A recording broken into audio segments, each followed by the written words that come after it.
내 결혼 생활 10년이 넘는 동안 시댁에서 시어머니 시모는 언제나 공주님으로 불렸다. 시아버지 시부와 무려 8살 차이. 내가 시집왔을 때 시모는 50대 중반, 시부는 환갑을 넘긴 시점이었으니 그 젊음이 더욱 도드라졌다. 남편의 말에 따르면 시모는 20살에 시집와 남편을 낳았다고 했다. 두 젊음과 적은 나이 차이는 시부의 극진한 사랑과 헌신으로 포장되어 시댁의 모든 질서를 규정하는 절대적인 규칙이었다. 시아버지는 마치 평생을 시어머니의 기쁨만을 위해 살아온 사람처럼 보였다. 어디를 가든 시부모님은 항상 함께였다. 그러나 그들의 일상은 화목한 부부의 그것이라기보다는 지위가 극명하게 나뉜 주종 관계처럼 느껴질 때가 많았다. 시댁에서 명절이나 평소 밥을 먹을 때면 남편을 비롯해 착하디 착한 시동생과 시누이까지 모두가 분주하게 움직이며 상을 차리고 뒷정리를 하느라 바빴다. 하지만 시어머니는 단 한 번도 그 대열에 합류하는 법이 없었다. 그녀는 늘 거실 소파 한쪽에 여왕처럼 기대앉아 TV 리모컨을 쥐고 있었다. 저분에게 가족이란 봉사받고 숭배받는 대상 그 이상도 이하도 아니었다. 나는 저분에게서 어떤 의무감이나 책임감도 읽을 수 없었다. 시모는 마치 세월을 거스른 소녀처럼 해맑은 얼굴로 홈쇼핑 채널을 보며 내게 수다를 걸었다. 혜진아, 이거 어떠니? 나한테 잘 어울릴까? 요즘 나이살 때문에 뱃살이 늘어서 걱정이야. 그 철없는 모습은 그녀의 나이를 가늠할 수 없게 했고 그녀의 옆에 앉아 함께 TV를 보는 내게는 불편함과 의아함이 교차했다. 처음에는 가난한 시절의 고생을 보상받는 중이겠지 라고 생각하려 했었다. 시부가 그녀의 모든 요구를 군말 없이 들어주는 모습, 심지어 살림을 전혀 돌보지 않는 시모의 태도마저 이해하고 포용하는 모습은 겉으로 보기에는 참된 사랑의 증거처럼 보였다. 하지만 그 이면에는 무언가 치명적인 꼬투리가 시아버지의 목줄을 쥐고 있는 것은 아닐까 하는 합리적인 의구심이 늘 나를 괴롭혔다. 시부는 시모의 그 모든 철없는 행동을 포용했다. 심지어 시모는 자신 명의의 신용카드나 통장조차 없이 오직 시부가 주는 용돈과 체크카드 한 장으로만 생활하고 있었다. 이 독특하고도 기묘한 재정관리는 시아버지의 통제이자 동시에 시어머니에게는 세상의 험난함으로부터 자신을 보호해주는 백마탄 기사의 장치처럼 보였다. 결혼 초 나는 남편에게 조심스럽게 물었다.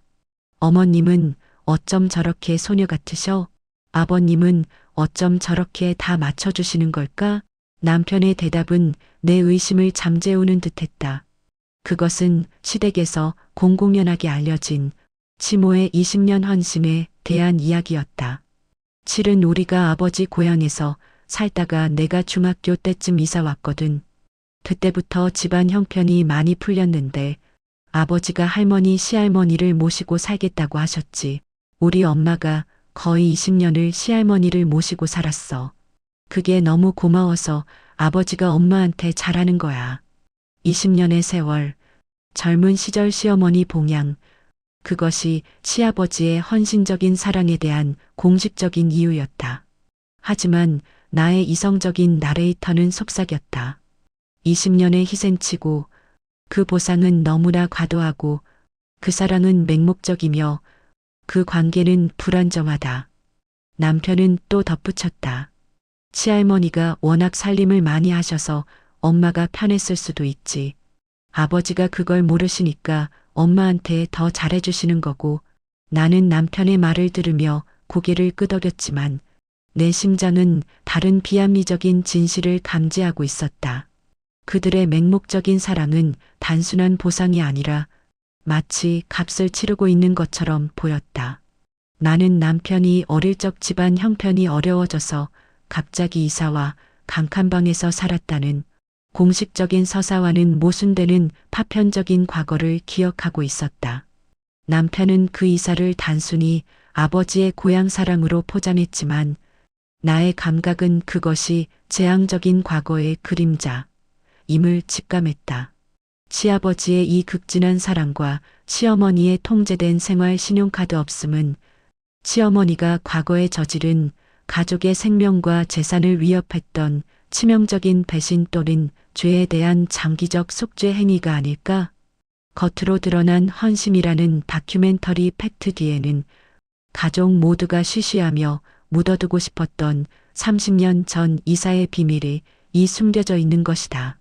그 30년 전의 비극적인 이기적 선택이 지금 시어머니를 철없는 공주라는 가면 뒤에 숨어 살게 만든 세대간 죄악의 뿌리였을지도 모른다.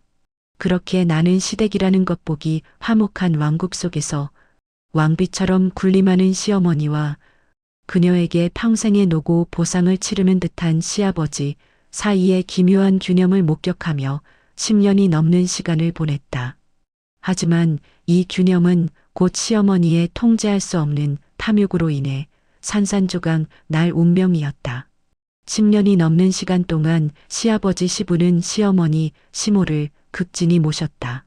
그것은 마치 30년 전 이사라는 세대 간 죄악의 빚을 갚아나가는 장기적 속죄 같았다. 시부는 시모의 모든 것을 통제하는 대신 그녀에게 공주라는 완벽한 가짜 왕관을 씌워주었다. 시어머니는 그 통제 속에서 안전했고 시부의 막대한 기업 임원 수입은 그 안전을 지탱하는 거대한 방벽이었다. 하지만 결혼 10년 차를 넘어서면서 그 방벽에 균열이 가기 시작했다. 시부의 나이가 70을 넘기면서 그는 완전히 은퇴했고 가세는 급격히 안정적인 연금 수입 중심으로 전환되었다. 시골로 내려가 조용히 살자는 시부의 제안을 시모가 격렬하게 반대했던 것도 바로 이 돈에 대한 불안감 때문이었다. 시골에서는 그녀의 공주 생활을 유지할 막대한 돈줄이 끊길 것이 분명했기 때문이다. 탐욕은 침묵을 모른다.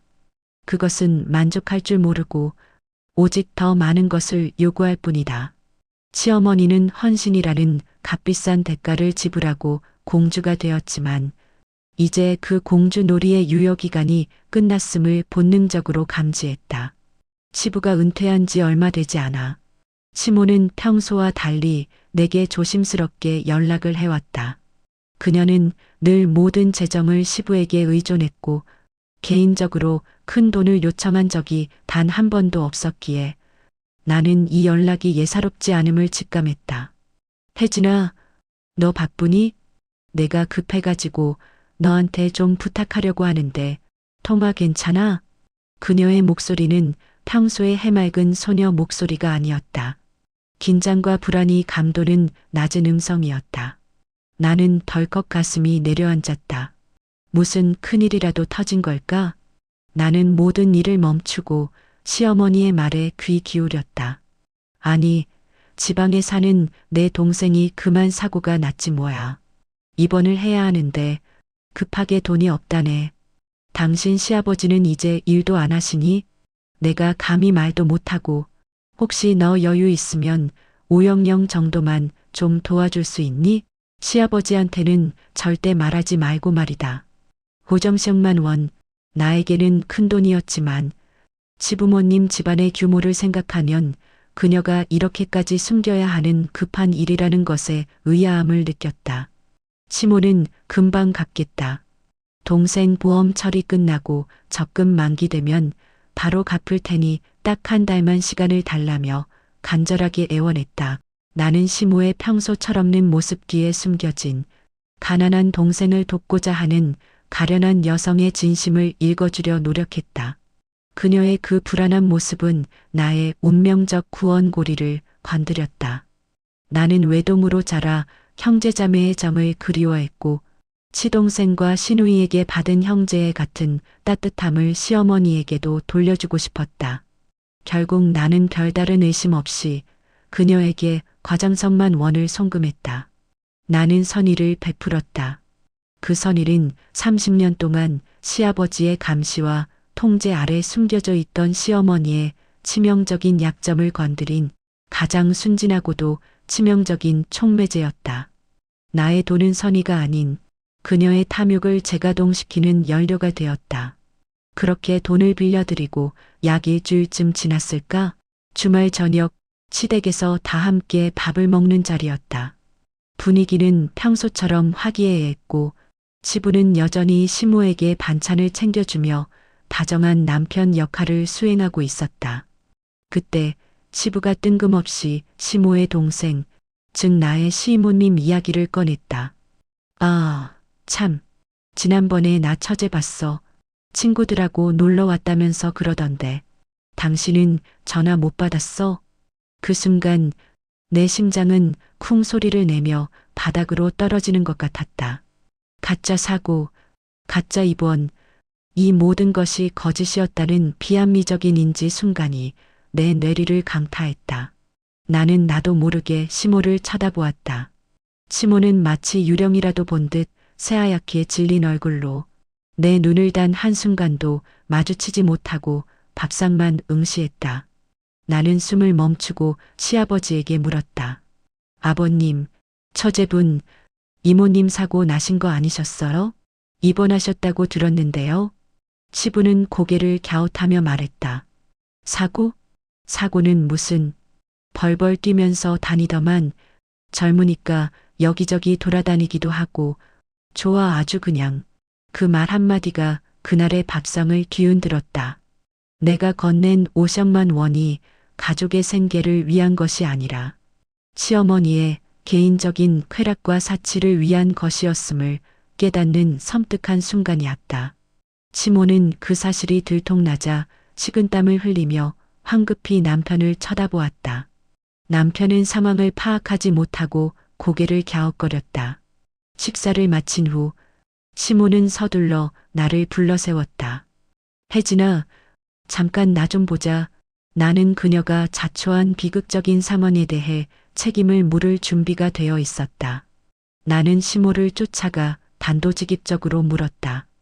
어머님, 이모님 사고 아니셨다면서요. 그럼 그 돈 다 어디다 쓰신 거예요?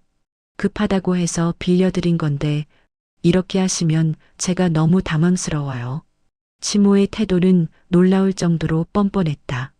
그녀는 내게 죄책감을 느끼기는커녕 오히려 은근슬쩍 화를 내며 상황을 모면하려고 했다. 내가 다 쓸 곳이 있어서 그랬지. 내가 뭐 그 돈 떼어 먹겠니? 내가 다 준다. 딱 한 달만 시간 줘. 대신 네 시비한테 절대 말하면 안 돼. 알았지? 괜히 말하면 네 시아버지가 스트레스 받아 쓰러지셔. 돈이 아주 그냥 깐깐한 양반이라 그래. 그녀는 시부의 건강이라는 가장 고귀한 가치를 방패 삼아 자신의 개인적 죄악을 가리려 했다. 그 모습에서 나는 30년 전 시할머니 봉양이라는 가짜 헌신 뒤에 숨겨진 시어머니의 이기적인 본성을 다시 한번 확인했다. 그녀가 돈을 어디에 썼는지 끝끝내 말하지 않는다는 것은 그 돈이 말 못할 곳, 즉 과거의 죄악과 연결된 곳에 쓰였음을 의미했다. 한 달, 두 달이 지나도 시모는 돈을 갚지 않았다. 남편의 은퇴로 수입이 없는 그녀가 돈을 갚을 리 만무했다. 나는 결국 시모에게 다시 한번 돈 이야기를 꺼냈다. 그러자 시모는 기다렸다는 듯이 적반하장으로 돌변했다. 너 무슨 사채업자니? 왜 그걸 계속 물어? 내가 돈 있으면 당연히 주겠지. 너 어째 말이 섭섭하다? 내가 남도 아니고 시어머니인데 며느리 돈을 떼어 먹겠어? 내가 나중에 준다. 준다고. 그녀의 목소리에는 굴종했던 과거를 보상받으려는 듯한 오만한 분노가 담겨 있었다. 그녀는 자신의 잘못을 숨기기 위해 시어머니라는 지위를 이용해 나를 압박했다. 결국 나는 5천만 원을 떼인 채 시모에게서 절대 다시는 돈을 빌려주지 않겠다고 다짐했다. 하지만 이 5천만 원은 단순한 금전적 손실이 아니었다. 그것은 시어머니라는 공주의 가면 뒤에 숨겨진 탐욕과 이기심을 드러낸 비극적 반복의 서막이었다. 그녀는 자신의 탐욕을 채우기 위해 곧 가장 순수한 가족 구성원을 희생시키는 더욱 치명적인 배신을 저지를 운명에 놓이게 된다. 이 오성성만 원의 거짓말은 곧 가족 전체의 파국을 알리는 시한폭탄의 초침이었다. 500만 원을 빌려간 후 시어머니 시모는 종종 내게 추가적인 돈을 요구해왔지만 나는 단호히 거절했다. 내 거절은 그녀의 탐욕의 엔진에 브레이크를 걸기는커녕 그녀를 더욱 음침하고 비밀스러운 행동으로 밀어넣었다. 그 변화는 가장 순수하고 예민한 관찰자인 막내 아들 수호 7세를 통해 감지되었다. 수호는 순수한 눈을 가졌고 세상의 더러움을 모른다. 그래서 그는 거짓을 꾸며낼 줄 모르고 오직 자신이 본 것만을 말했다. 그 아이의 순수함이 시어머니의 추악한 비밀을 폭로하는 운명적 구원고리가 될 줄은 꿈에도 몰랐다. 내가 일찍 복직한 탓에 나는 종종 시모에게 수호의 하원 어린이집 유치원을 부탁하곤 했다. 내가 따로 챙겨드리는 용돈 때문에 시모는 수호를 돌보는 일을 내심 좋아했다. 그 용돈은 그녀가 통제할 수 있는 비밀 자금이었고 나는 그녀가 그것을 손주를 위한 간식이나 그녀 자신의 작은 사치에 쓸 것이라 믿어 의심치 않았다. 어느 날 나는 급하게 처리할 일이 생겨 시모에게 전화를 걸어 2시간 뒤에 시댁으로 가서 수호를 데리고 가겠다고 말했다. 그런데 시모의 반응은 평소와 달랐다. 그녀는 내 말을 듣자마자 경계와 불안이 가득한 목소리로 나를 서둘러 말렸다. 아니다. 아니야. 뭘 벌써 와? 오랜만에 수호 내가 봐줄 테니까 집에 가서 쉬어. 내일 어차피 유치원 안 가는 날 아니니? 여기서 하루 재우지. 뭐. 나는 당황했다. 갑작스러운 외박 제안이었다. 아니, 그냥 제가 데리러 갈게요. 수호 옷도 없고 나의 망설임에 시모는 더욱 강하게 압박했다. 아유, 뭐하러 번거롭게 그래. 내가 남도 아니고 할미인데 손주도 잘 못 보겠어? 걱정하지 말고 오늘은 수호 내가 데리고 잘 테니까. 너도 집에 가서 쉬어라. 알겠지? 그녀는 마치 들키지 않으려는 필사적인 방어처럼 내 말을 잘라내고 전화를 끊어버렸다. 나는 시모가 손주와 시간을 보내고 싶은 외로운 노인의 감정을 앞세워 나를 속이고 있다는 것을 그때는 알지 못했다. 나는 남편에게 이 사실을 말하고 집으로 향했다. 다음 날 점심, 나는 수호를 데리러 시댁에 도착했지만 집은 텅 비어 있었다. 치부에게 전화를 걸자 치부는 친구들과 여행 중이라고 했고 치모가 어디 있는지 전혀 모르는 눈치였다. 네 시애미가 집에 없어? 아침부터 나가 있을 리가 없는데 어제 수호랑 잘 준비한다고 했거든. 치부의 불안한 목소리는 내 속의 의구심을 더욱 증폭시켰다.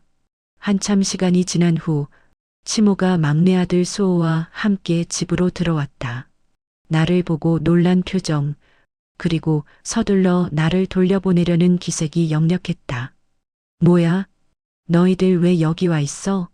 아유, 그냥 동네 친구 집에 갔다가 전화가 꺼진 줄도 몰랐지? 뭐냐? 얼른 애 데리고 가봐라. 그녀는 피곤하다며 방으로 들어가 버렸고 나는 남편과 함께 수호를 데리고 집으로 돌아왔다. 집으로 가는 차 안. 수호가 던진 한마디는 내 심장을 얼어붙게 만드는 감정적, 비합리적 인지 순간이었다. 수호야, 어제 할머니랑 잘 잤어? 응, 괜찮았어. 아저씨 아줌마가 나 과자도 줬어. 아저씨 아줌마? 그게 무슨 소리야? 할머니랑 놀러 갔는데 거기서 아저씨랑 아줌마들 진짜 많았어. 나 거기서 잤는데 할머니 집에서 안 잤다고? 아저씨 아줌마가 많은 곳? 그녀는 왜 나를 속였지? 이 비밀스러운 장소는 무엇이며 그녀가 그토록 숨기려 했던 것은 무엇일까? 나의 의구심은 이제 확신으로 변했다. 500만 원의 거짓말, 철없는 행동, 그리고 이 기이한 외박, 이 모든 것의 뿌리는 하나로 연결되어 있다. 나는 시모에게 전화를 걸어 사실을 추궁했지만 그녀는 짜증을 내며 네 시아버지도 없는데 그냥 동네 친부집에 가서 놀다가 잤어. 내가 할미인데 알아서 애 잘 받겠지. 라고 변명하며 전화를 끊었다. 남편은 아버지가 없으니 쓸쓸해서 그런가 보다라며 대수롭지 않게 넘기려 했지만 나는 찝찝함을 떨칠 수 없었다. 나는 그날의 사건을 묻어두고 싶었지만 운명은 이미 가장 잔혹한 폭로를 위한 무대를 준비하고 있었다. 며칠 후 제삿날 나는 아들 수호가 갑자기 열이 나 토하는 바람에 유치원에 연락을 받고 부랴부랴 병원으로 향했다. 나는 시모에게 전화를 걸어 제사 참석이 어려울 것 같다고 알렸다. 시모의 반응은 또다시 나의 운명적 구원고리에 깊은 상처를 냈다. 뭐? 갑자기 못 온다고 하면 어떻게 하니? 네 동서도 지방에 살아서 못 오는데 너라도 와야지. 나 혼자서 이걸 하라고? 웬만하면 좀 그냥 와. 알았지? 나 혼자 하기 힘들어. 손주가 아프다고 하면 걱정부터 해야 하는 것이 인지상정 아닌가?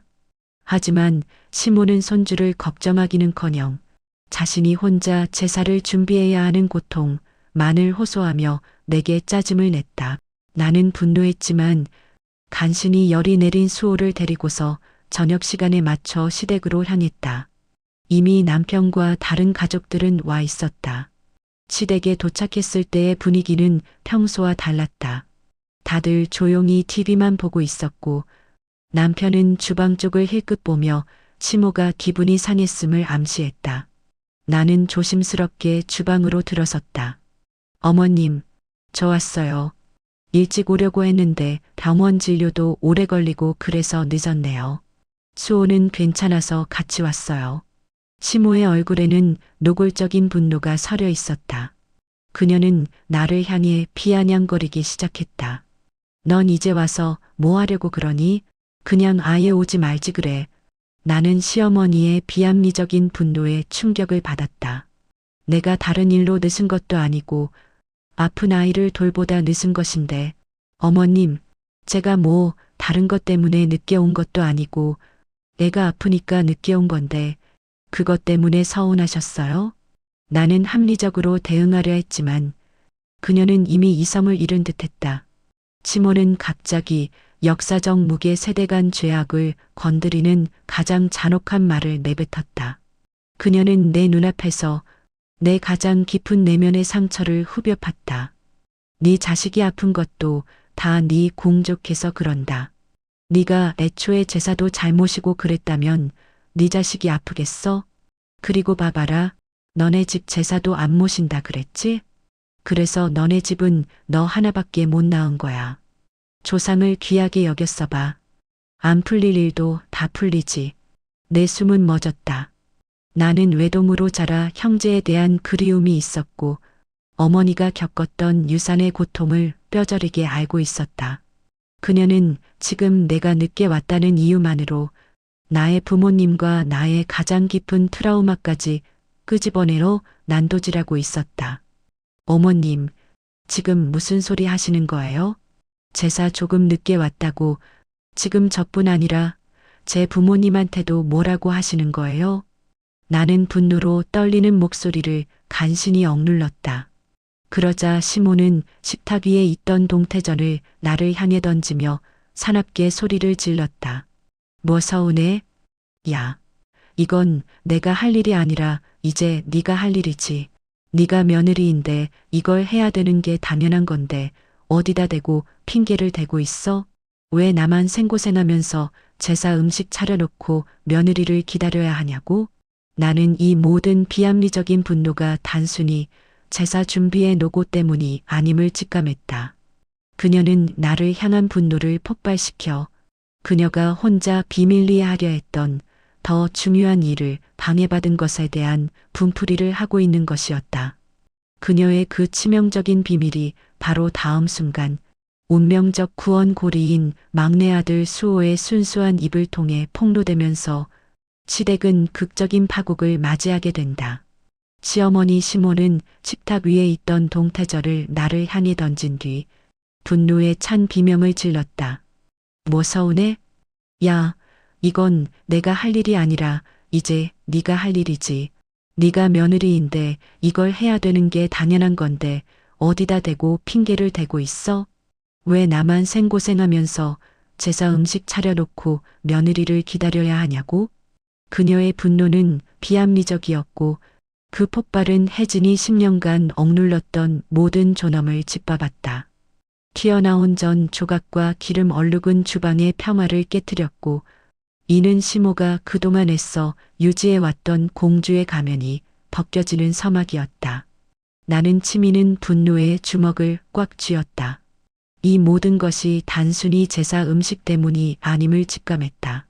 그녀는 나를 향한 분노를 폭발시켜 그녀가 혼자 비밀리에 하려 했던 더 중요한 일을 방해받은 것에 대한 분풀이를 하고 있는 것이었다. 나는 냉정을 찾으려 했으며 그녀에게 말을 이었다.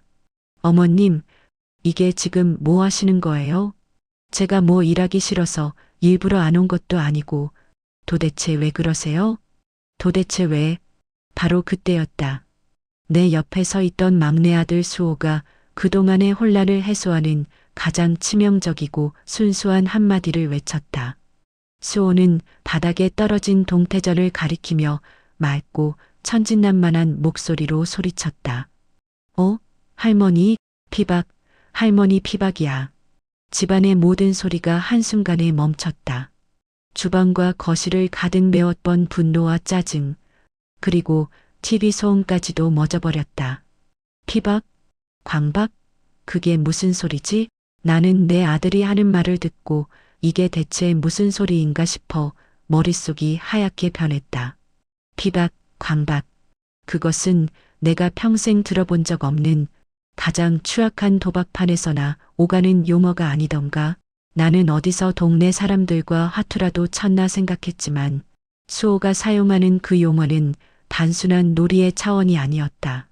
거실에서 조용히 TV를 보고 있던 시아버지 시부가 이 말을 듣고서 쿵쾅거리며 주방으로 달려왔다.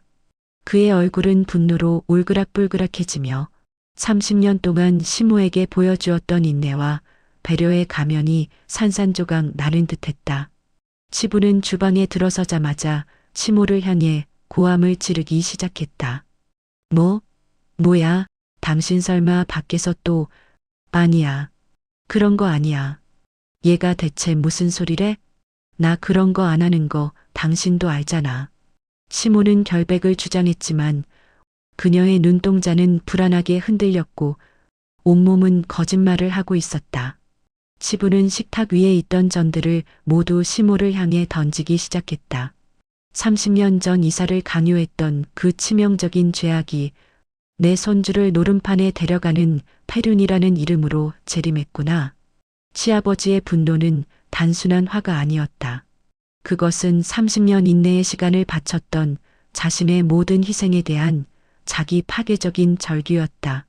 시부는 분노의 찬 목소리로 소리쳤다. 당신 확실해? 가만히 있어봐. 수호야. 이 할애비한테 똑바로 얘기해봐. 할미랑 어디 갔었어? 할미가 뭐 했어?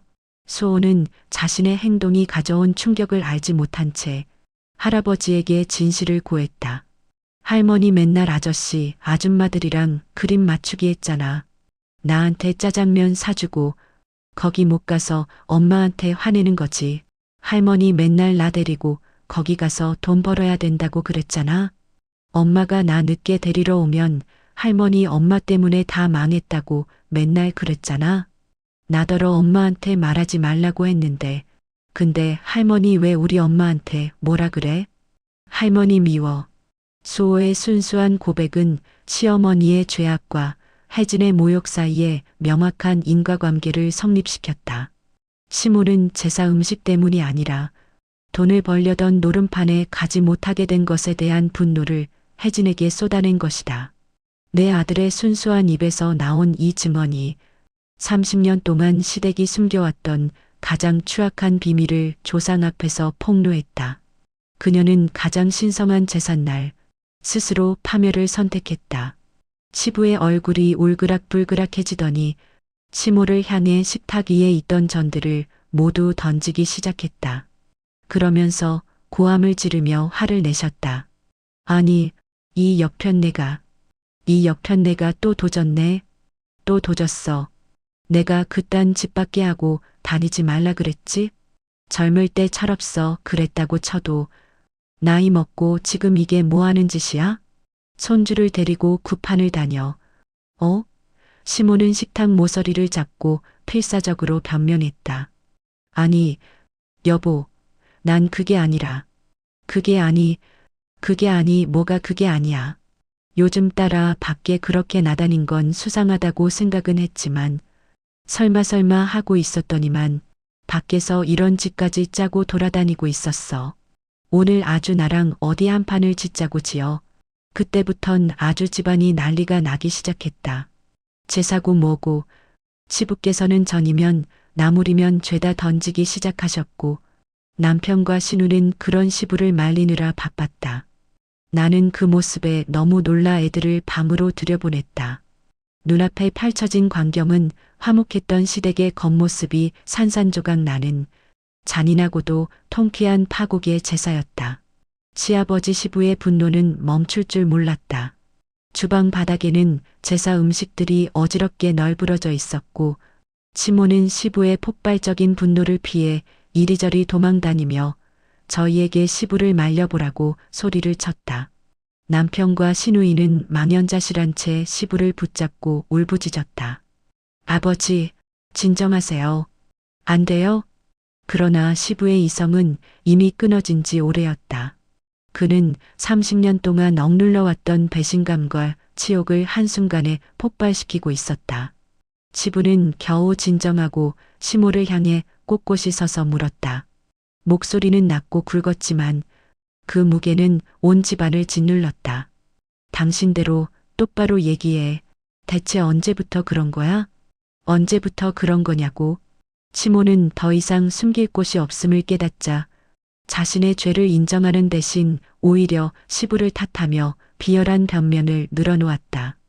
아니 당신은 퇴하고서 돈을 못 벌어오니까 난 그저 보탬이 돼보려고 그런 거지. 우리 앞날도 생각하고 그래야 하니까. 시모는 억울한 듯이 소리쳤다. 당신은 자꾸 시골에 가서 살겠다고 하지. 난 거기 가기 싫다고. 돈이라도 좀 있으면 여기서 편하게 살까 싶어서.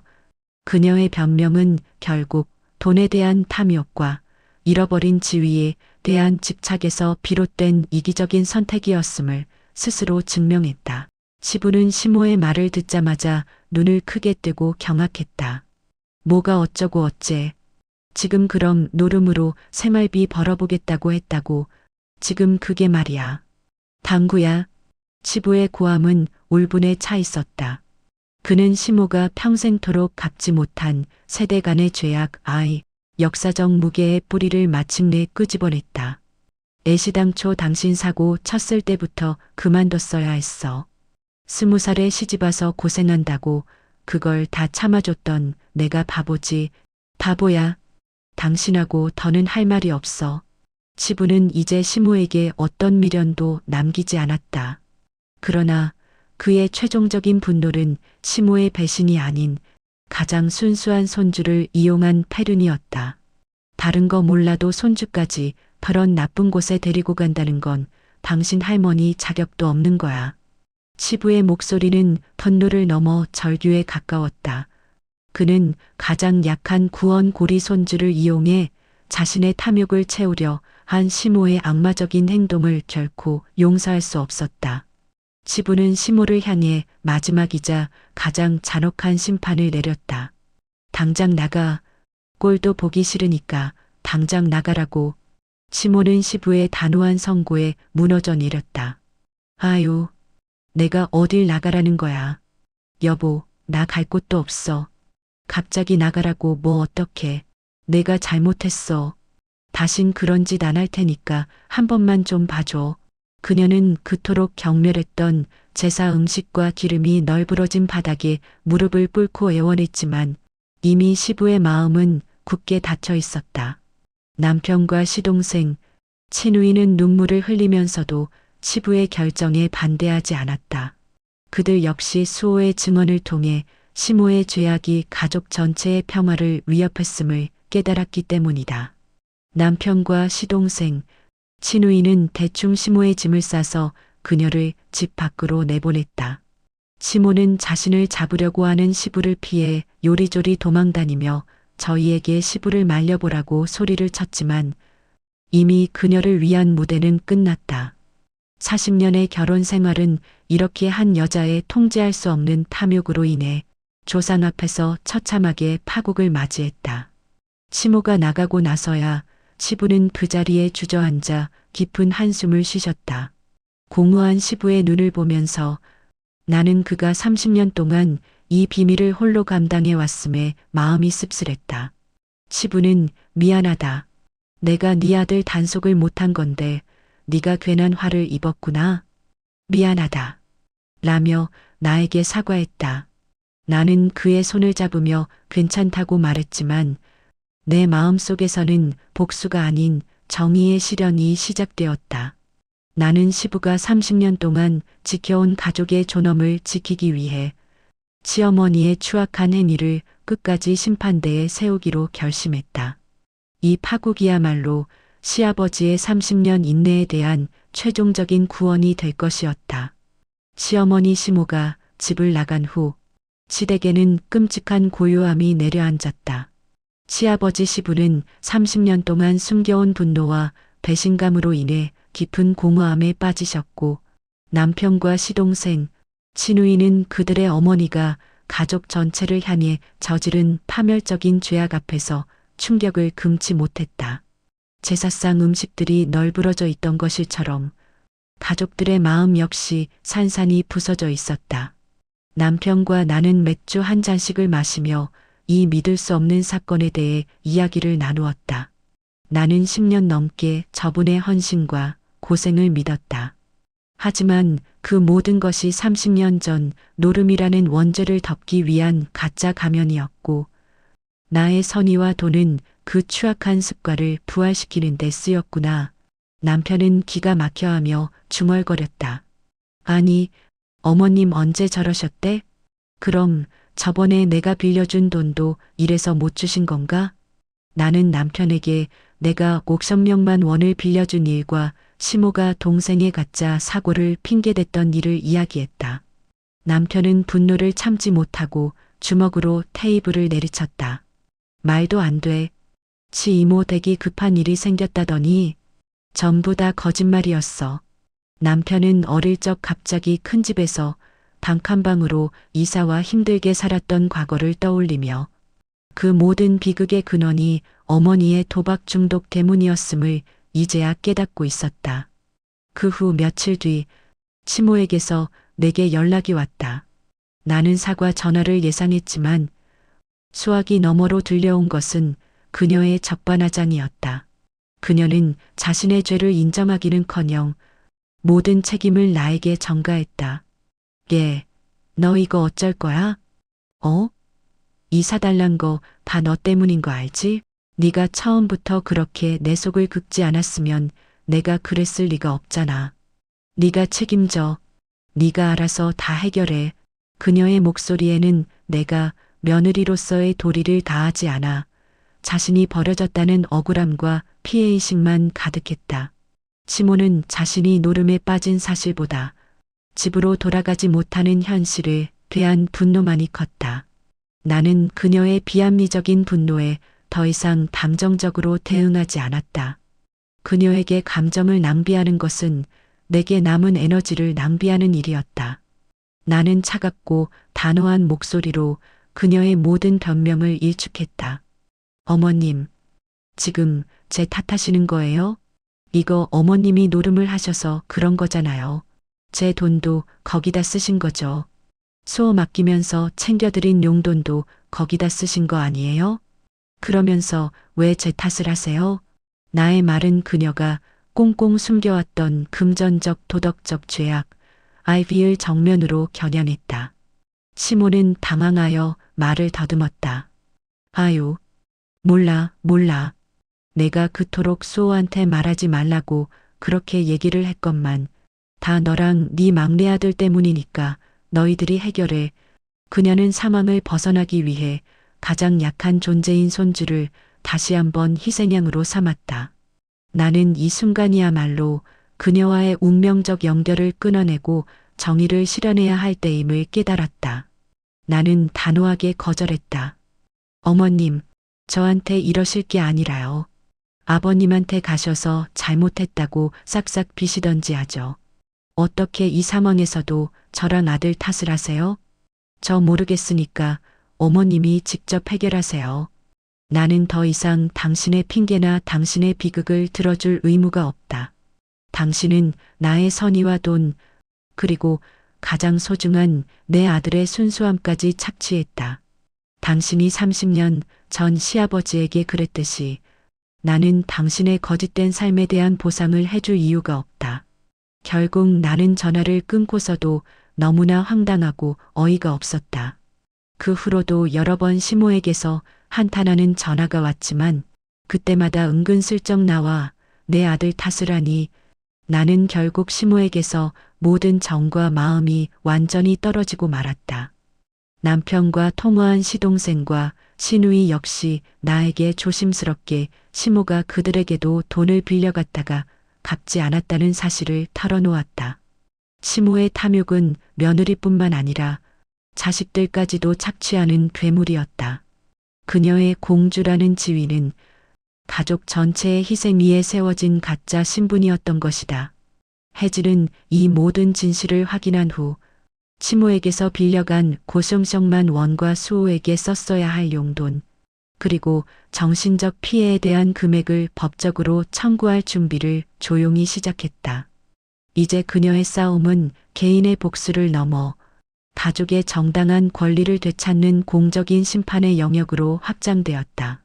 시어머니 시모가 집에서 쫓겨난 후 시아버지 시불은 단호하게 이혼을 선언했다. 시불은 40년이 넘는 세월 동안 시모의 불안정한 탐욕과 숨겨진 도박 습관을 인내해왔다. 특히 30년 전 가족의 전 재산을 날릴 뻔했던 그 첫 번째 사건 이후 시부는 시모에게 공주라는 지위를 부여하며 그녀를 보호했지만 이제 시모가 그 보호를 깨고 손주까지 이용해 노름판을 드나든 사실은 시부의 인내심을 완전히 바닥냈다. 이혼은 단순한 부부관계의 해소가 아니었다. 그것은 시부가 시모에게 내리는 30년 인내의 최종 심판이자 가족의 존엄을 지키기 위한 최후의 법적 확인이었다. 시모는 시부의 이혼 선언에 충격을 받고 급하게 내게 연락을 해왔다. 그녀는 이제 갈 곳이 없다는 공포감에 사로잡혀 있었다. 예, 레미야. 글쎄 네 시아버지가 나랑 이혼한대. 이걸 어쩜 좋니? 내가 진짜 그러려고 그런 게 아니라 너한테 빌린 돈도 있고 했으니 본전만 찾고 안 하려고 한 거였는데 네가 네 시비 좀 어떻게 해봐라. 내 말은 안 들어도 그래도 네 말은 네 시애비가 좀 듣지 않니? 시모의 목소리에는 간절함이 묻어 있었지만 그 바닥에는 여전히 돈과 지위 유지에 대한 집착만이 가득했다. 그녀는 자신이 며느리에게 저지른 배신과 폐륜에 대한 진심 어린 반성 대신 며느리의 영향력을 이용해 자신의 안위를 되찾으려는 이기적인 계산만을 하고 있었다. 나는 시모의 전화에 차갑게 응수했다. 어머님, 아버님도 어머님한테 실망하셨겠지만 저 역시 어머님한테 너무 실망했어요. 어떻게 저희를 데리고 그런 곳에 가실 수가 있어요? 그리고 아이 밥도 제대로 안 챙겨줬다면서요. 제가 어머님한테 감사하다고 드린 돈으로 죄다 노름하셨잖아요. 저 어머님 못 도와드려요. 시모는 울분을 토했다. 너까지 이러면 어쩌니? 내가 정말 미안하다. 내가 이번 일만 잘 해결되면 내가 평생 너한테 잘할게. 내가 너한테 잘할 테니까 딱 이번만 좀 도와다오. 그녀의 말은 진심 어린 회개가 아닌 상황 모면을 위한 흥정이었다. 손주가 아픈 것도 안 보실 정도로 빠져 계시던데 이게 마지막이라고 제가 어떻게 생각하겠어요? 어머님이 하는 말, 수호가 따라한 거 보세요. 이걸 보고서 어떤 며느리가 괜찮다고 하겠습니까? 나는 시모의 가장 큰 죄악 손주 이용을 되새기며 그녀의 마지막 기회마저 단호하게 끊어냈다. 차라리 어머니, 지금 빠진 곳에 더 빠져 계세요. 전 모르겠습니다. 결국 시부는 시모의 모든 애원에도 불구하고 이혼을 간행했다. 시모의 돈에 대한 욕심과 멈추지 않는 도박 습관이 40년 결혼 생활의 파국을 만들고 만 것이다. 그동안 시모에게 공주 대접을 해주었던 시부의 배려와 희생은 시모의 손버릇이 재발하는 순간 독이 되어 돌아왔다. 이혼이 확정되고 시부는 평소에도 가고 싶어 하시던 고향으로 내려가 살기로 결심했다. 시모는 죽어도 시골에는 가고 싶지 않다며 시부의 꿈을 수십 년 동안 접게 했었지만 이제 이혼을 하니 시부는 누구의 눈치도 보지 않고 홀로 편안한 삶을 찾아 떠나기로 한 것이다. 한편 시모는 겨우 시누이의 도움으로 작은 월세방을 얻어 살게 되었다. 그녀의 공주 생활은 끝났고 그녀가 그토록 싫어했던 가난하고 외로운 현실을 직면하게 되었다. 보니까 남편과 시동생, 시누이는 시모에게 연락을 주고받거나 얼굴을 보며 지내지는 않았다. 그날의 사건 이후 시모에게 크게 실망한 자식들은 다들 기본돌이만 할 뿐 더 관계를 풀 생각은 없는 듯했다. 시모는 자신의 탐욕으로 인해 40년 동안 쌓아 올린 모든 것을 잃었다. 그녀의 공주 지위는 끝났고 그녀에게 남은 것은 비참한 고독과 그녀가 그토록 경멸했던 가난뿐이었다. 이것이 바로 시아버지가 30년간 인내한 배신에 대한 법적, 사회적 처벌이었다. 시부는 마침내 시모의 통제에서 벗어나 자신의 진정한 행복을 찾기 시작했고 혜진과 남편은 그들의 가족을 파괴하려 했던 추악한 과거와 완전히 단절하며 새로운 미래를 향해 나아갔다. 시부의 이혼은 혜진에게 자유와 정의를, 시모에게는 파멸을 선사한 운명적 결론이었다. 시어머니 시모가 집을 나간 지 2년 반의 시간이 흘렀다. 그 시간 동안 가족 구성원들은 각자의 위치에서 40년 결혼의 파국이 남긴 상처를 치유하고 새로운 삶의 균형을 찾고 있었다. 시모는 시아버지 시부의 단호한 이혼 선언 후 시누이의 도움으로 겨우 작은 월세방을 얻어 살게 되었다. 그녀의 삶은 더 이상 공주가 아니었다. 그녀가 그토록 멸시했던 노동이 그녀의 유일한 생계 수단이 되었다. 탐욕은 그 자리를 비우지 않고 빈자리에 고독과 결핍만을 남겼다. 시어머니는 30년 전 자신이 거부했던 고생을 치령에 가까운 나이에 비로소 홀로 짊어지게 되었다. 시모는 간간히 동네 식당에서 설거지를 하며 돈을 벌고 있었다. 그녀의 삶은 고단했고 그녀의 후회는 잃어버린 지위에 대한 집착으로 귀결되었다. 그녀는 어떻게든 시부와 다시 재결합해 보려고 노력했지만 시부는 그녀에게 일말의 여지도 남겨두지 않았다. 그녀는 자신의 도박 습관이 가족 전체에 안겨준 추악한 배신을 반성하기보다 내가 나이 들어 고생하게 된 현실만을 한탄하고 있었다. 남편과 시동생, 시누이의 태도는 단호했다. 그들은 시모에게 매정하게 대하지도 그렇다고 예전처럼 다정하게 굴지도 않았다.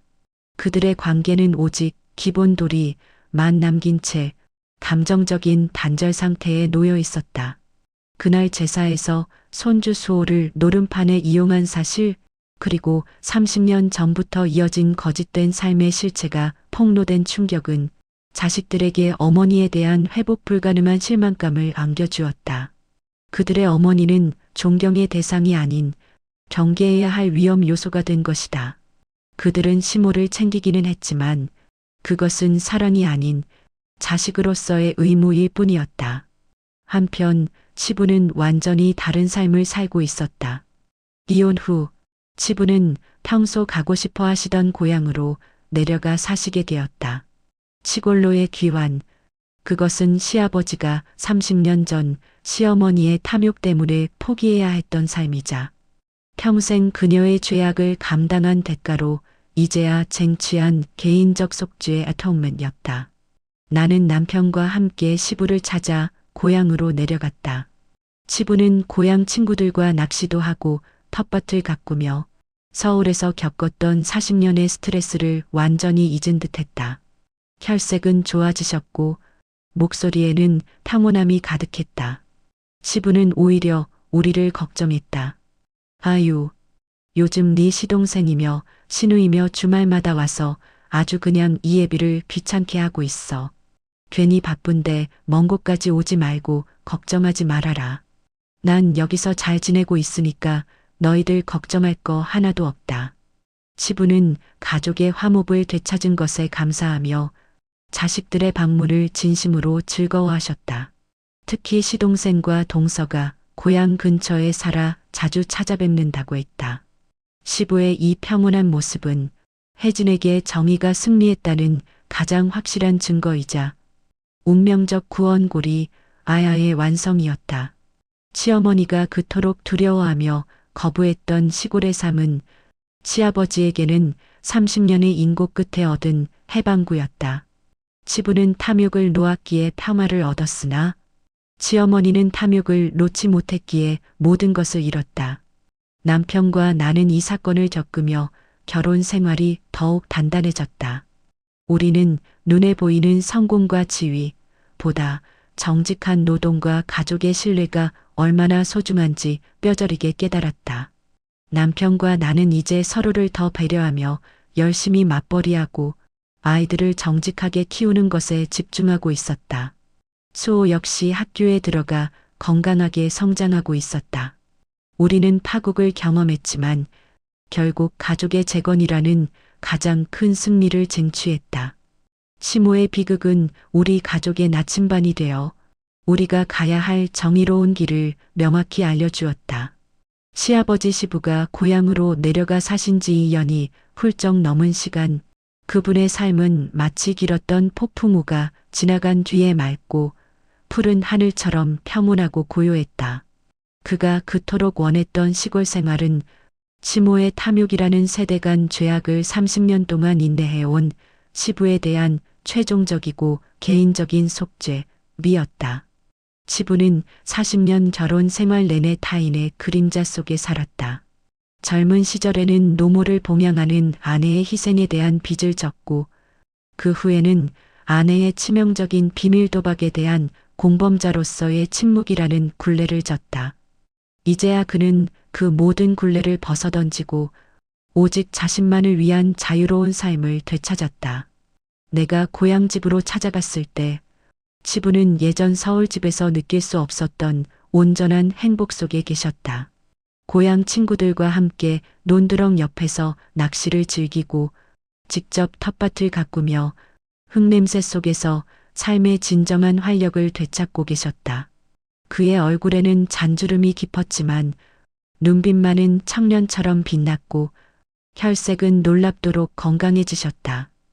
그래, 에미야 전화했구나. 아니, 내가 친구들하고 낚시 좀 하느라 못 받았다. 난 잘 지내고 있어. 시부의 목소리는 여유롭고 호탕했다. 나는 조심스럽게 물었다. 아버님, 안 그래도 저희 다음 주에 한 번 가 보려고 하는데 뭐 좀 챙겨갈까요? 시부는 손사래를 치며 웃으셨다. 아유, 아니다. 아니야. 요즘 네 시동생이며 시누이며 주말마다 와서 아주 그냥 이 애비를 귀찮게 하고 있어. 괜히 바쁜데 먼 곳까지 오지 말고 걱정하지 마라. 난 여기서 잘 지내고 있으니까 너희들 걱정할 거 하나도 없다. 시부는 더 이상 돈이 깐깐한 양반이 아니셨다. 돈을 통제해야 했던 과거는 사라졌고 그는 자연과 정직한 관계 속에서 얻는 소소한 행복을 만끽하고 계셨다. 그 평온함 속에서 나는 시부의 건강이 회복된 가장 큰 이유가 육체적인 치료가 아닌 정신적인 해방 때문이었음을 깨달았다. 시모의 탐욕이라는 시한폭탄을 더 이상 감당하지 않아도 되는 자유가 그를 구원한 것이다. 반면 시모는 여전히 시부와의 재결합을 꿈꾸며 애원하고 있었다. 그녀의 연락은 시부에게 닿았지만 시부는 아예 마음이 떠나 냉정하셨다. 치부는 40년을 넘게 8살이나 어린 아내를 어와둥둥 애정으로 대했지만 그 사랑이 오직 탐욕의 반복으로 배신당하는 순간 그는 미련 없이 그 사랑을 접었다. 그는 더 이상 과거의 죄악을 대리 속죄할 의무가 없었다. 치부는 나와 마주 앉아 차를 마시며 지나간 결혼 생활에 대해 담담하게 회상했다. 서윤아, 아버지가 정말 자랑스럽다. 네가 네 힘으로 이 모든 고난을 이겨냈잖아. 나는 시부의 칭찬에 감사를 표했다. 시부가 나지막이 자신의 깨달음을 이야기했다. 내 시당초 당신 시모 사고 쳤을 때부터 그만뒀어야 했어. 20살에 시집와서 고생한다고 그걸 다 참아줬던 내가 바보지. 하지만 시부는 이제 그 후회에 머물러 있지 않았다. 아니야. 이제는 괜찮다. 아버지는 이제 마음이 많이 편해졌다. 그에게 이혼은 실패가 아니라 30년 인내의 끝이자 새로운 삶의 시작이었다. 그는 자신의 딸들과 손주들에게 더 이상 어머니의 추악한 비밀을 숨길 필요가 없었고 가장으로서의 마지막 도리를 다할 수 있었다. 치부의 고향으로의 귀환은 한 개인이 짊어졌던 세대 간의 죄악에 대한 최종적인 속죄이자 모든 가족 구성원에게 주는 가장 고귀한 희망의 메시지였다. 그는 마침내 탐욕을 이기고 자신의 삶의 주인이 되었다. 시아버지 시부가 평온을 되찾고 고향으로 떠나신 후 우리 가족은 비로소 진정한 화목과 안도를 누릴 수 있었다. 그러나 나는 시어머니 시모의 파국적인 몰락을 목격하면서 얻은 뼈아픈 깨달음을 잊을 수 없었다. 나는 이 모든 비극이 개인의 불행을 넘어 사회적인 경고가 되어야 한다고 느꼈다. 이 고통의 시간을 겪었기에 나는 이제 심층 각본갈 내 눈으로 우리 가족의 이야기를 세상에 전하고자 한다. 이것이 바로 우리가 치른 값비싼 대가에 대한 장기적인 속죄일 것이다.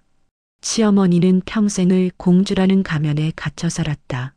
나는 그 가면이 20년 봉양이라는 헌신의 대가라 믿었지만 실상은 30년 전 노름이라는 원죄를 덮기 위한 방패였다. 그 비밀은 30년 동안 가족의 평화를 갉아먹었고 결국 내 아들 수호의 순수한 입을 통해 가장 추악한 방식으로 폭로되었다. 시모는 집에서 쫓겨난 후에도 반성 대신 원망만을 쏟아냈다.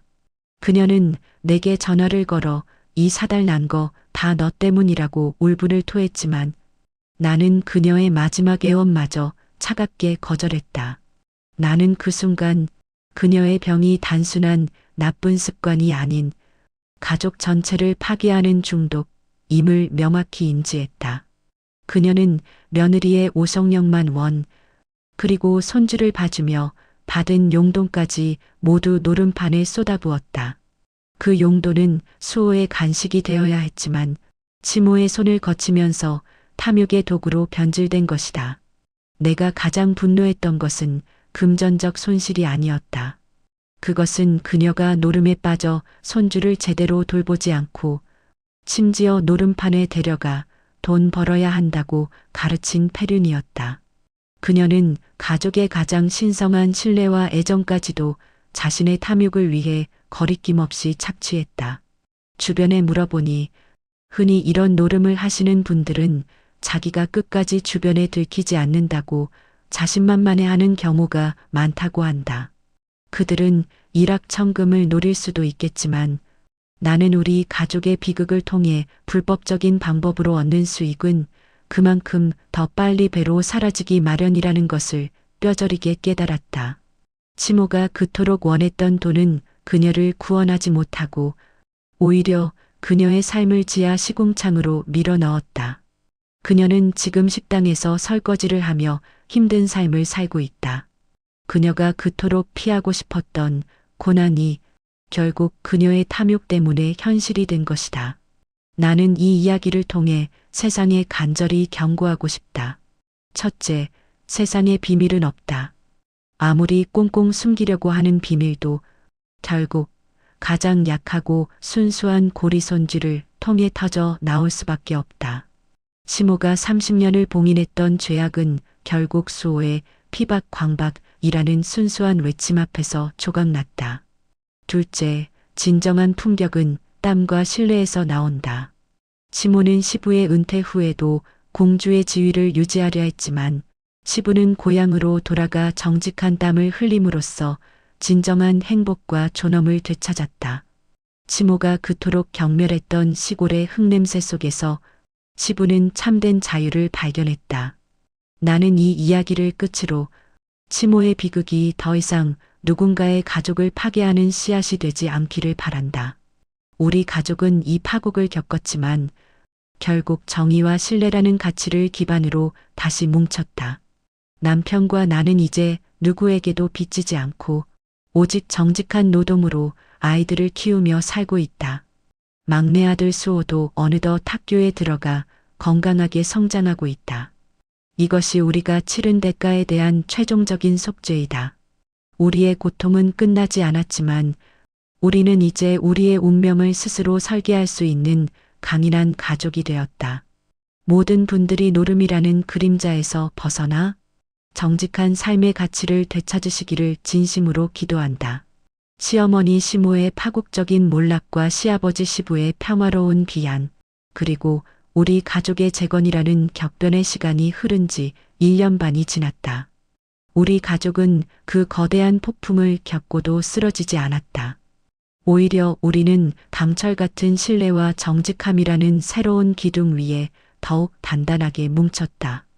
막내 아들 수호는 어느덧 학교에 들어가 맑고 건강하게 자라고 있고 남편과 나 역시 과거의 어둠을 벗어던지고 서로를 더 아끼며 열심히 살고 있다.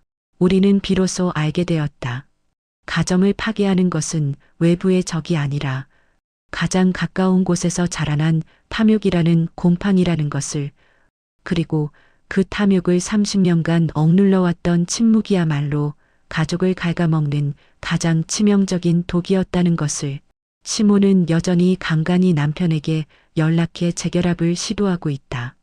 그녀는 진심으로 반성하기보다 잃어버린 편안함과 지위를 되찾으려는 이기적인 마음으로 시부에게 매달리고 있다. 그러나 시부는 이제 마음이 완전히 떠나셨다.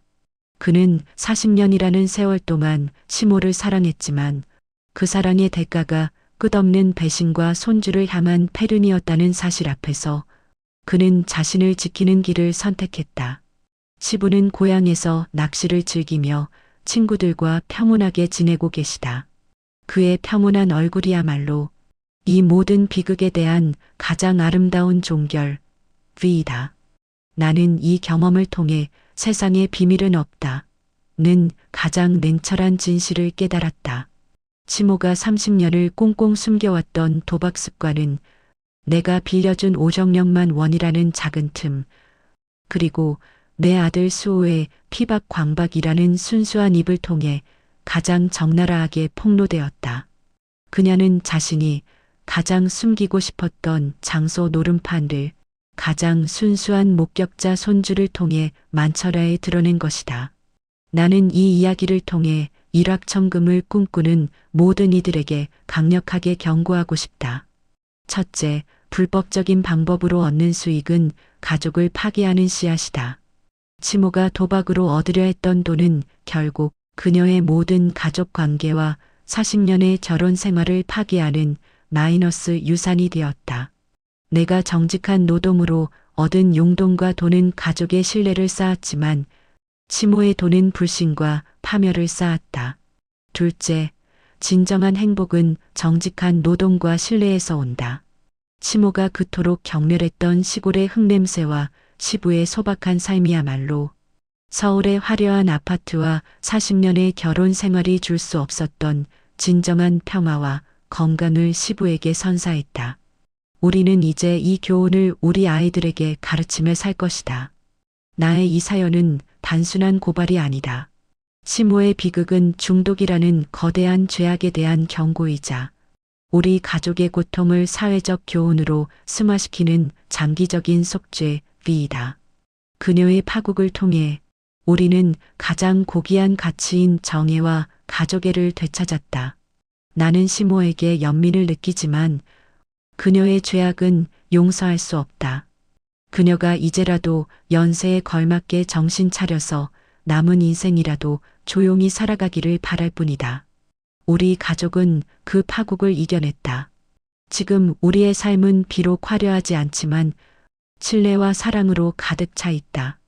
이 이야기를 듣는 모든 분들의 가정에 탐욕의 그림자가 아닌 정직한 햇살만이 가득하기를 진심으로 기원한다.